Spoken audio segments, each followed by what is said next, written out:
All right, everybody, welcome to another conversation with young professionals with my new friend, Mr. Jerrod Henry. How are you, sir? Hey there, how's it going, Chuck? How are you? I'm good, man. I am excited to talk about why trust comes first, and I think we're going to dive into that here in a little bit. But first, tell everybody a little bit about you. Who are you, my friend? Yeah, so my first name is Jerrod. My last name is Henry. I'm actually a financial service representative for Mass Mutual, North Carolina. I'm located in Raleigh, North Carolina, right beside the PNC Arena. But basically, I help a lot of people kind of strategize or talk about different plans that they have in the upcoming future, so that they can prepare for the upcoming things that are coming down the road and also protect the ones that you love, as well as your house, your cars, your kids, or even your income. So it's quite a bit that we do, and just here, I'm just glad to be able to talk to people and build trust. I like that. Yeah, I think that's it's important, and trust comes first. And so, um, where are you from? Did you say where you're from originally? Yeah, so I'm originally born in Raleigh, North Carolina, which I know is a rarity. Very rare. You're very rare, right? So born in Raleigh, North Carolina, but I traveled the world, but I'm back to stay. Okay, I like that. I like that. It's a good place to stay. So, when you're not working, what are your favorite hobbies? What do you like to do? So when I'm not working, the biggest thing is, which is kind of funny, I like to look at the stock market still All and right. answer other identifying questions in my head that I think that big decision makers would do. But fishing has also been a big part that I like to do as well. Me and my dad used to go quite often, so I want to go saltwater fishing, but freshwater has been kind of close and trying to keep free from COVID. So. Yeah, yeah, yeah. Good. Oh, I Those like are that. key. And what about, do you have a favorite book, or is there anything you're reading right now you'd recommend to people? Currently, right now, my favorite book, it would have to be from my director manager. His name is David Cove. It's called Start Your Why. It's really been helping me understand your goals and really what's making you tick. To really understand how you can fulfill those goals and keep that motivation going. It's really been very helpful. It's a great book. It's one of my favorites. I thought I might have it somewhere handy, but yeah, Oh, yeah. well, perfect. Thanks for telling us a little bit about you. And now let's dive into this trust piece. You know, you and I chatted for a little bit before we hit record here, and I think trust was the overwhelming term or concept feeling that kept coming up. And I think that's important, especially in your industry, right? In financial services. I bet that when people want to start talking about money, or maybe they don't even want to start talking about money, they're a little bit nervous because they want to get to know somebody and trust first. And Right. so this makes sense for our conversation. But why did you get started in that line of work? If we're talking about the book Start With Why did you get started in financial services? So yeah, so kind of start back when I got out of high school and college, my biggest employment was being a club promoter, and I was did that pretty successfully, and I was also doing events as well. And then what happened was I had a change of heart and decided to go to another avenue. However, I was not a wise man in trying to understand what my finances was or who I go to. I realized going to my family wasn't the best option per se, but I needed someone that I can maybe ask for a mentor other than a book to really get more of an understanding of it. Because when I went to my tax lady, she said that I owe instead of I was getting a refund back. So that pain point hit me quite a bit, as well as not being able to understand who can I go to in these particular situations. And after that, I was really passionate of understanding how can I protect myself going forward, where I don't have to per se be in these situations or these unexpected needs that come up. I could always protect myself. So I got involved with the networking business. So I got up from the ground up, understanding what things that I need to adjust in my day-to-day life and my core reasons and my core whys, so that it won't affect me in my financial, because having money is the key. Being able to keep your lights on and being able to pay for the things to get you like food, things of that nature is key. So I wanted to maintain that for myself.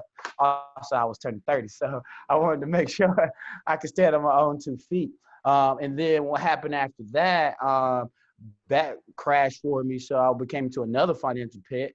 The bank was there. So the bank taught me more traditional, fundamental ways of understanding finances, getting to that way. And then I became very passionate because I remember when I was in the situations like when I was starting as my own business owner, as a club promoter, and being another business owner with a network marketing firm, I was broke and I had nowhere to turn to. And it was relieving that I was able to find different people through networking that I could do and I could trust that could lead me to the right way. So I'm love to be that resource for a lot of people so that people can openly talk about to someone that they trust about, hey, I'm stuck in the mud. I really need your help and I'm here to pull you out.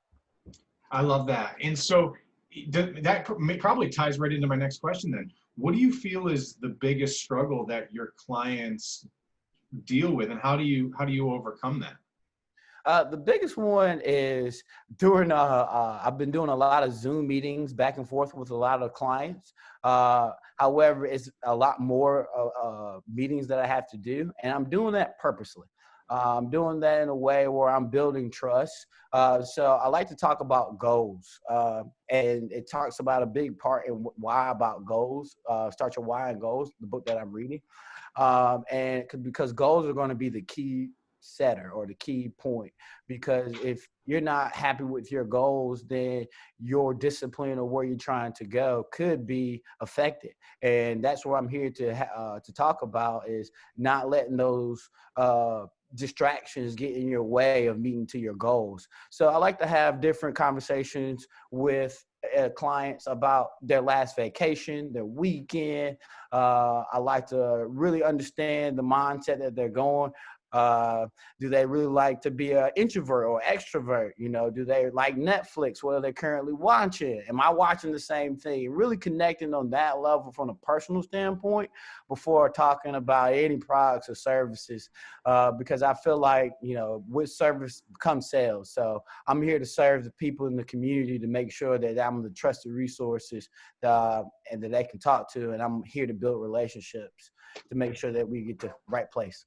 Yeah, so smart. I mean, that's smart, right? People do business with those that they like and they trust. Right. And to build trust, one of the best ways, easiest ways I've found in my career is to talk to other people about themselves, ask them questions, let them open up, right?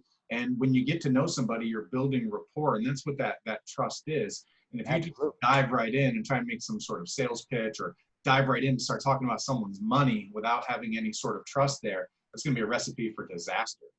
Absolutely. And I feel that void as well, because when you cold call a lot of people, how many times do they, you know, talk about, you know, another meeting just to get to know you?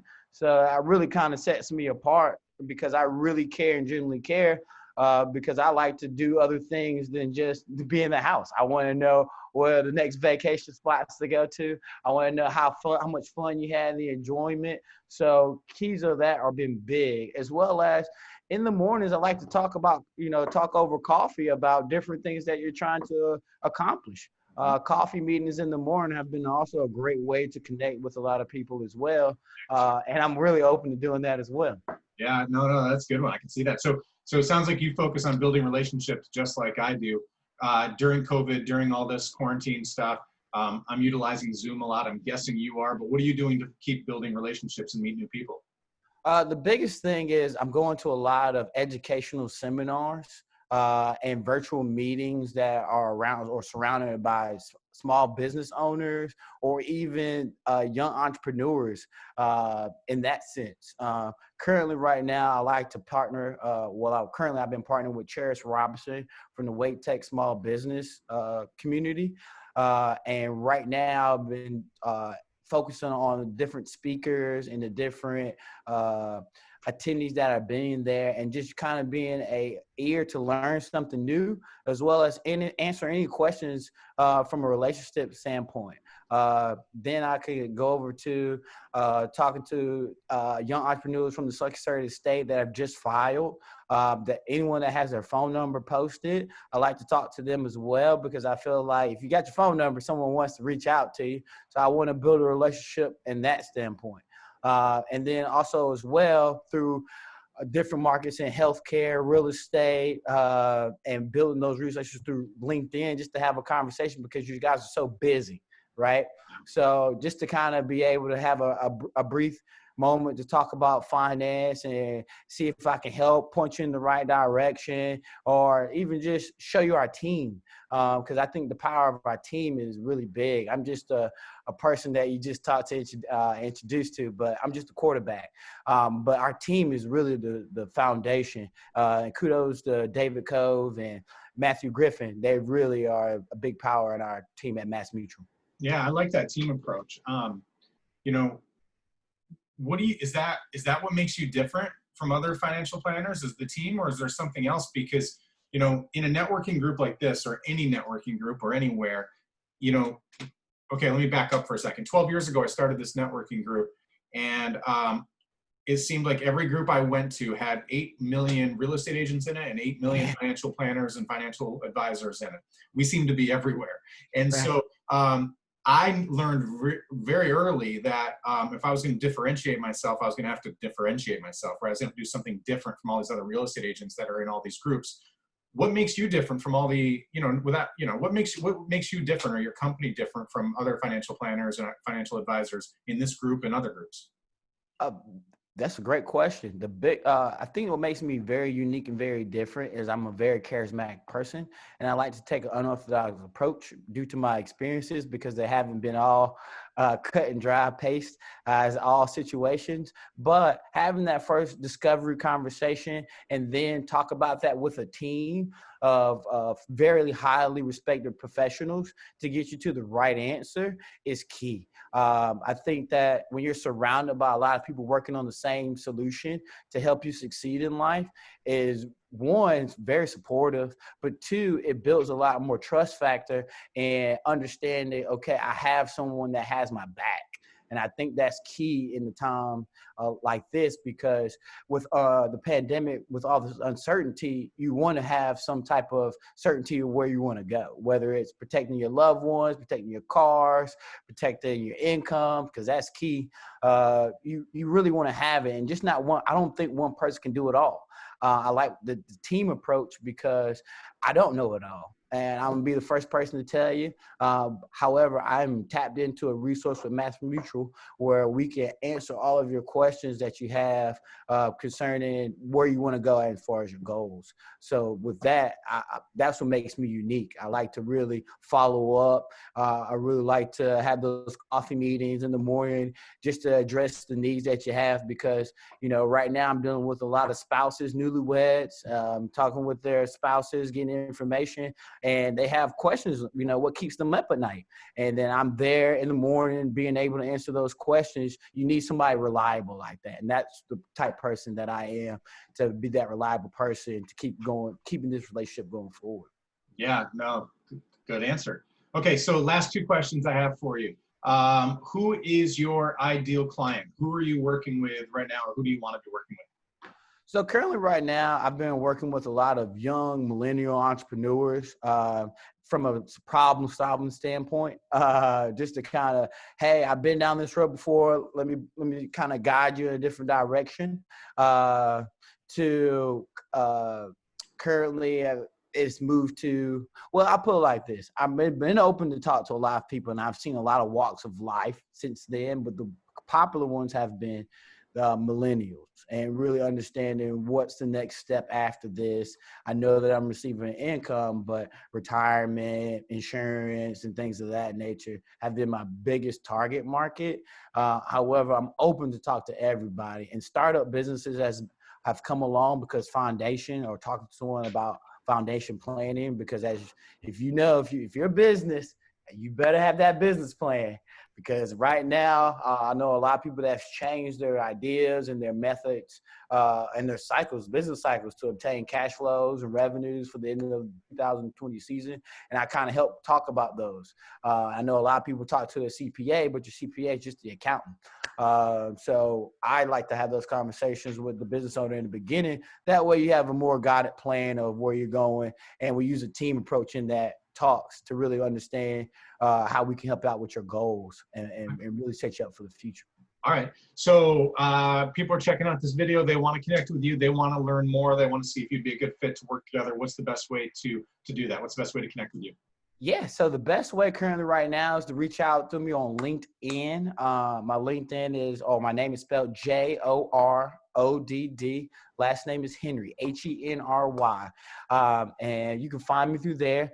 Just add me as follow me or connect with me. And then I'll just set you a 15-minute calendar link, or we can just set an appointment to just talk about different things of goals that you want to try to achieve and see how we can help you. Or if you just want to sit and chat for a little bit of coffee in the morning, I'm opposed to that as well, because I love building relationships and networking with everyone.